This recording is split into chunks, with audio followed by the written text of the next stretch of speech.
Hello everyone, তোমরা সবাই কেমন আছো? আশা করি ভালো আছো। আমিও কিন্তু খুব ভালো আছি। তো চলো একদম সকাল থেকে ভিডিওটা শুরু করে দিলাম। এটা হচ্ছে আমার জন্মদিনের ভিডিও। জন্মদিনের দিন সকালবেলা আমি চা করে নিলাম, তারপরেই আমি জলখাবার করে নিয়েছি। জলখাবার করে নিয়ে আমি সবাইকে খেতে দিয়ে দিলাম। আগের দিন তোমাদেরকে বলেছিলাম যে আমার বোন এসেছে। তো আমার জন্মদিনের দিন আমার খুব সুন্দর একটা সারপ্রাইজ আমি পেয়েছি। আমার বোন এসে আমাকে সারপ্রাইজ করেছে, আমি খুব খুশি হয়েছি। তো দেখো আমি কিন্তু এখন ছোলার ডাল আর লুচি বেড়ে দিচ্ছি, সবাইকে খেতে দিচ্ছি। তোমাদের কার কার ছোলার ডাল আর লুচি খেতে ভালো লাগে অবশ্যই কিন্তু কমেন্ট করে জানাবে। তো দেখো আমরা সকালবেলার টিফিনটা খেয়ে নিলাম একসাথে সবাই মিলে বসে। খুব মজা হয়েছে, খুব আনন্দ করেছি। তারপরে আমার দুপুরের কোনো ভিডিও তোমাদের সঙ্গে আর শেয়ার করা হয়নি, একদম চলে গেছি সন্ধেবেলা।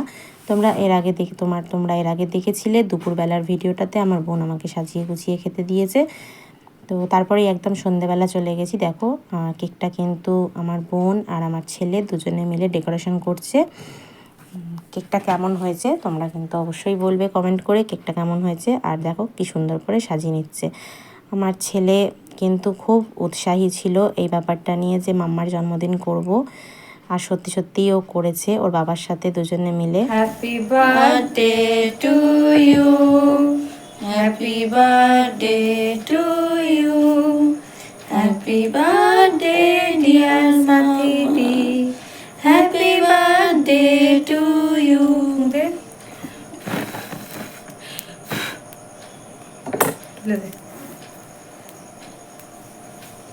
তারপরে দেখো আমি কিন্তু কেকটা কেটে খাইয়ে দিলাম আমার ছেলেকে, তারপরে আমি খাইয়ে দিলাম আমার বোনকে, তারপরে খাইয়ে দিলাম আমার বর মশাইকে। আমার বোনও আবার আমাকে একটু খাইয়ে দিল।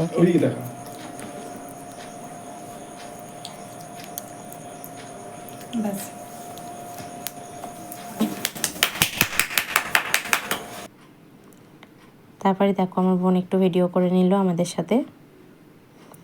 সত্যি এই মুহূর্তগুলো ক্যামেরাবন্দি করে রাখতে খুব ভালো লাগে। তারপরে দেখো ওর চলে যাওয়ার পালা। এসেছিল, যতটা আনন্দ পেয়েছিলাম, কিন্তু চলে যাওয়াতে সত্যি খুব কষ্ট হয়েছে আর খুব মন খারাপ করেছে যে একটা দিন কিভাবে কেটে গেল, কোথা থেকে কেটে গেল মানে বুঝতেই পারলাম না। দেখো আসছেটাই ভালো, কোনো কিছু এসে চলে যাওয়াটা খুব কষ্টদায়ক, খুবই কষ্ট হয়েছে, তবু মেনে নিতে হয়েছে যে এসছে ঘুরতে, তাকে তো যেতেই হবে। তো বোন চলে গেল, টাটা। আমার ভিডিওটা আজকের মতো এইটুকু। যদি ভালো লাগে তাহলে লাইক কমেন্ট করো।